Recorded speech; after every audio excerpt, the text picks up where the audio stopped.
ಒಬ್ಬ ಮಗಳಿಗೆ ಅವ್ರ ಅಪ್ಪ ಅಮ್ಮ ವ್ಯಾಲ್ಯೂ, ರೆಸ್ಪೆಕ್ಟು ಮತ್ತೆ ರೆಸ್ಪಾನ್ಸಿಬಿಲಿಟೀಸು, ಕಾನ್ಫಿಡೆನ್ಸು ಇದನ್ನೆಲ್ಲ ತುಂಬಾ ಚೆನ್ನಾಗಿ ಹೇಳ್ಕೊಟ್ಟಿರ್ತಾರೆ. ಅಂಡ್ ಮದ್ವೆ ಆಗಿದ ತಕ್ಷಣ ಇದೆಲ್ಲದ್ರ ಜೊತೆಗೇನೆ ಅವಳು ಗಂಡನ ಮನೆಗೆ ಬರ್ತಾಳೆ. ಮದ್ವೆ ಆಗಿದ ತಕ್ಷಣ ಯಾವ ಹುಡುಗಿನೂ ತನ್ನ ಅತ್ತೆ ಮನೆನ ಹಾಳು ಮಾಡ್ಬೇಕು ಅಂತ ಬರೋದಿಲ್ಲ. ಕೆಲವೊಂದ್ ಮನೆಗಳಲ್ಲಿ ಏನಾಗುತ್ತೆ ಗೊತ್ತಾ, ಅವಳನ್ನ ಸೊಸೆಯಾಗಿ ಕಡಿಮೆ, ಇವಳು ನಮ್ಮ ಮನೆ ಕೆಡ್ಸೋದಕ್ಕೆ ಬಂದಿದ್ದಾಳೆ ಅಂತ ಅವರು ಆಲ್ರೆಡಿ ಥಿಂಕ್ ಮಾಡಿರ್ತಾರೆ. ಅಂಡ್ ಅದೇ ರೀತಿ ಅವಳನ್ನ ನೋಡ್ತಾರೆ ಕೂಡ. ಅಂಡ್ ಅಗೇನ್ ಇದು ಎಲ್ರ ಮನೆ ಕತೆ ಅಲ್ಲ, ಬಟ್ ಕೆಲವೊಂದ್ ಮನೆಯಲ್ಲಿ ಈ ತರ ಇರುತ್ತೆ. ಇವಾಗ ಮಗ ಸೊಸೆ ಹೊಂದ್ಕೊಂಡು ಹೊಂದಾಣಿಕೆ ಮಾಡ್ಕೊಂಡು ಚೆನ್ನಾಗಿದ್ರೆ, ಅನ್ಯೋನ್ಯವಾಗಿದ್ರೆ ಇದ್ರಲ್ಲಿ ನಿಮಗ ಅನ್ಯಾಯ ಏನಾಗ್ತಿದೆ ಅಂತ ಗೊತ್ತಾಗ್ತಿಲ್ಲ. ಮತ್ತೆ ಮಾತಲ್ಲಿ ಸೊಸೆ ಯಾವಾಗ ಎದ್ದೇಳ್ತಾಳೆ, ಯಾವ ತರ ಬಟ್ಟೆ ಹಾಕೋತಾಳೆ, ಯಾವ ತರ ಅಡ್ಗೆ ಮಾಡ್ತಾಳೆ, ಮತ್ತೆ ನಮ್ಮ ಮಗ ಎಷ್ಟು ಸಲಿಗೆ ಕೊಟ್ಟಿದ್ದಾನೆ, ತವ್ರ ಮನೆಗೆ ಎಷ್ಟು ಸರಿ ಹೋಗ್ತಾಳೆ, ಈ ತರ ಸಣ್ಣ ಪುಟ್ಟ ವಿಷಯಗಳನ್ನ ನೀವು ಲೆಕ್ಕ ಇಡ್ತಾ ಹೋದ್ರೆ ಸೊಸೆ ಆಬ್ವಿಯಸ್ಲಿ ನಿಮ್ಮಿಂದ ದೂರನೇ ಆಗ್ತಾಳೆ ಹೊರತು ಯಾವತ್ತೂ ಹತ್ರ ಆಗೋದಿಲ್ಲ.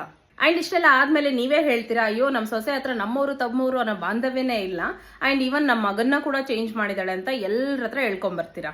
ಇಷ್ಟೆಲ್ಲ ಆದ್ಮೇಲೂ ಸೊಸೆ ನಿಮ್ ಜೊತೆ ಚೆನ್ನಾಗಿರ್ಬೇಕು ಅಂತ ಅನ್ಕೊಂಡ್ರೆ ಅದು ನಿಜವಾಗ್ಲೂ ಸಾಧ್ಯ ಇಲ್ಲ. ಯಾಕಂತಂದ್ರೆ ನೀವು ಅವಳನ್ನ ಸೊಸೆಯಾಗಿ ಹೋಗ್ಲಿ, ಒಬ್ಳು ಮನುಷ್ಯಳಾಗಿ ಕೂಡ ನೋಡೋದಿಲ್ಲ. ಮಗ ಏನಾದ್ರೂ ಸಪೋರ್ಟ್ ಮಾಡಿದ್ರೆ ನಿಮ್ಗೆ ಅದ್ರಲ್ಲೂ ಸಹ ಪ್ರಾಬ್ಲಮ್ ಇರುತ್ತೆ.